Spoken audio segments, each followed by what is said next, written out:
So let's do this example. Okay, so I have B part 1. Rationalize the denominator of each of the following. So we have 2 square root of 3 minus the square root of 2 over 4 the square root of 3. Now what are they telling you to do? To rationalize what? The denominator. Okay, so we're rationalizing the denominator. So your answer here will be 2, so meaning the square root of the numerator will be the way it is. So 4 square root of 3.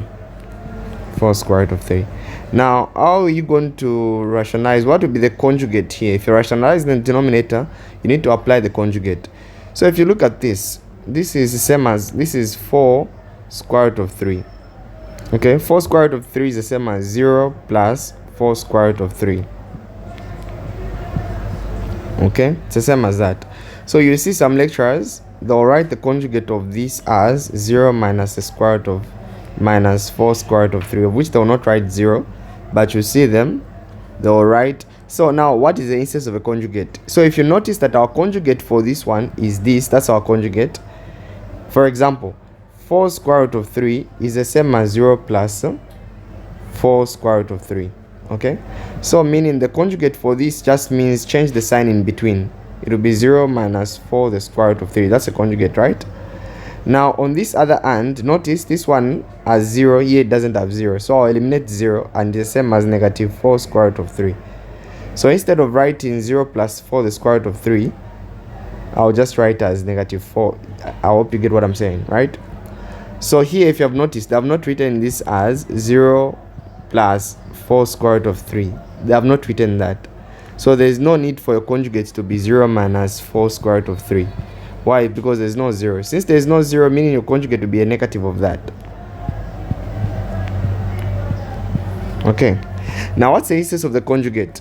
So we know that the conjugate for this is the same as negative 4 square root of 3. That's a conjugate, right? So I'll multiply it on the denominator and on the numerator. So I'll multiply this conjugate, negative 4 square root of 3, even here negative 4 square root of 3. Though even if you use a positive, you use positive 4 square root of 3, positive 4 square root, it's the same answer, right? It's the same answer. But you see some lecturers, right? And I'm trying to avoid questions of, say, if I use positive, will it be the same? Yes. Okay. For a standalone square root, for example, 1 over the square root of 3, or square root of x, the conjugate for this is square root of x times square root of x. Why? Because the square roots can cancel. And that's what we want. We want the square roots to cancel. Alright? And you see some lecturers on the same, they'll write as negative square root of x over negative square root of x. It's one and the same stuff. You don't have to be confused about it. Okay? So now let's continue. Okay? Now let's expand. We'll expand the numerator to numerator. So I'll write 4 square root of 3, 2 square root of 3 minus square root of 2 over 4 square root of 3 and multiplied with negative 4 square root of 3. So the answer here will be, remember in the videos that we did for radicals part 1, when we're multiplying, we start multiplying by 4 times 2 is 8. Then square root and square root. I'm expanding this with that and this with that. Square root of 3 times the square root of 3 is 3. Then 4 times negative there, it is minus 4. Now notice guys, since what is inside the square root is different, I'll take a common square and I'll multiply them, right?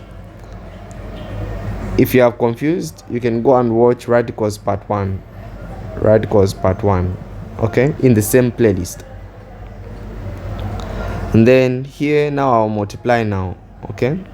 Now here I expand. 4 times negative 4 is negative 16. Then square root of 3 times the square root of 3 is just 3. Okay? So the answer here will be 24 minus 4 square root of 6 over 48. Negative 48.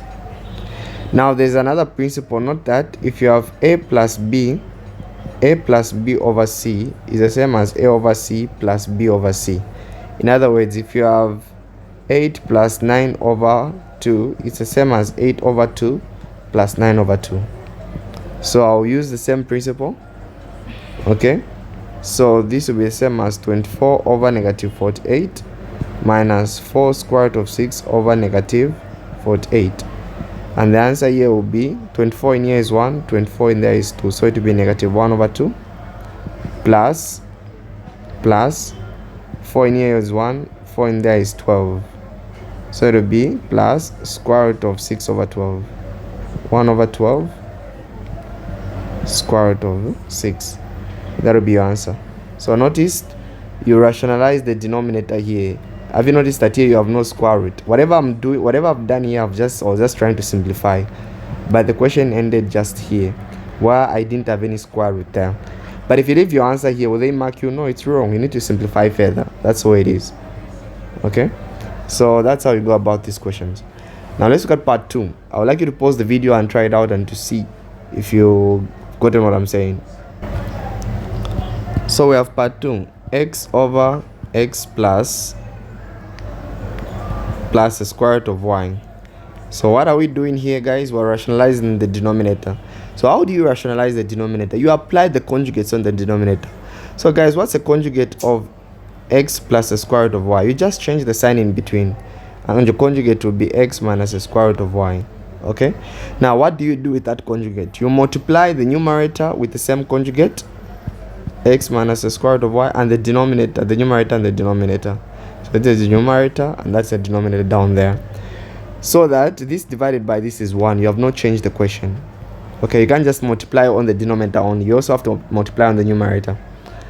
So this will be x open bracket x minus x square root of y over x plus y x minus the square root of y. Oh sorry, x plus the square root of y. Let me write it properly. X plus the square root of y multiplied by x minus the square root of y. So the answer here will be x times x is x squared minus x squared square root of y over x times there, it is x squared plus this times that, or minus x square root of y plus x square root of y, alright, minus y. Okay, so your answer here will be x squared minus x squared square root of y over, oh here there's not supposed to be x squared, sorry. So that's supposed to be, there was no x here, there was no x. Okay, there was no x, there was to just remain as x, not x squared. Then here notice guys, this will subtract each other, so this will be 0. So I'll remain with x squared minus y, and that is the answer. Guess what? You have eliminated the square root on the denominator. So if you want, you can even leave it as x squared over x squared minus y minus x square root of y over x squared minus y. Don't start to cancel out any x's here. This x and that x cannot cancel. Why? Because there's a negative in between. Alright guys, so let's try the last question to see. Okay, try the last question to see. So whenever you have a square root and a number, just change the square root in between. Just change the sign of the square root in between. Okay, so you have 2 square root of 7 plus square root of 3 over 3 square root of 7 minus square root of 3. So we're rationalizing the denominator here. Okay, so how is it going to be? So we're going to multiply with the conjugate of the denominator. Now what's the conjugate of the denominator? We have 2 square roots. Well, my friend, good news is just change the signs in between. So this will be 3 square root of 7 plus square root of 3. Now whatever you do on the denominator, you also do on the numerator. 3 square root of 7 plus the square root of 3. Then you're going to now expand.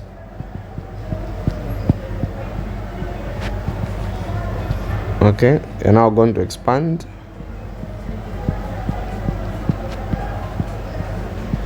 I know there are shorter methods you can do this, especially on the expansion, but I don't want to do that. I'm avoiding that deliberately. Okay, so now this will be 2 times 3 is 6. Square root of 7 and square root of 7, it will cancel. I remain with 7. 2 times that, it will be 2, of course. But notice guys, what is inside the square root is different. So I'll take a common square and I'll multiply 7 times 3. Then even here, this will be plus 3. Then I'll take the common square, I'll multiply 3 times 7. then square root of 3 and square root of 3 will cancel, over.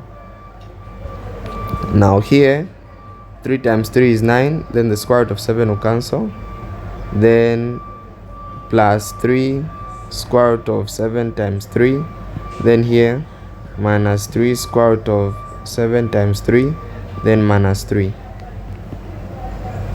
Okay, now this will be 6 times 7 is supposed to be something like 42. Okay, and you're not allowed to use a calculator. 6 times 7 is 42. Okay, plus, now guys, notice this will be 2 of this plus 3 of that is 5 of them, right? 5 of 7 times 3, isn't it, which is 21, plus 3 over 9 times 7, you don't have to use a calculator, is 63 minus 3, of course. Then notice guys, this will cancel out, these are the same and they have different signs, so 3 of this minus 3 of that is 0.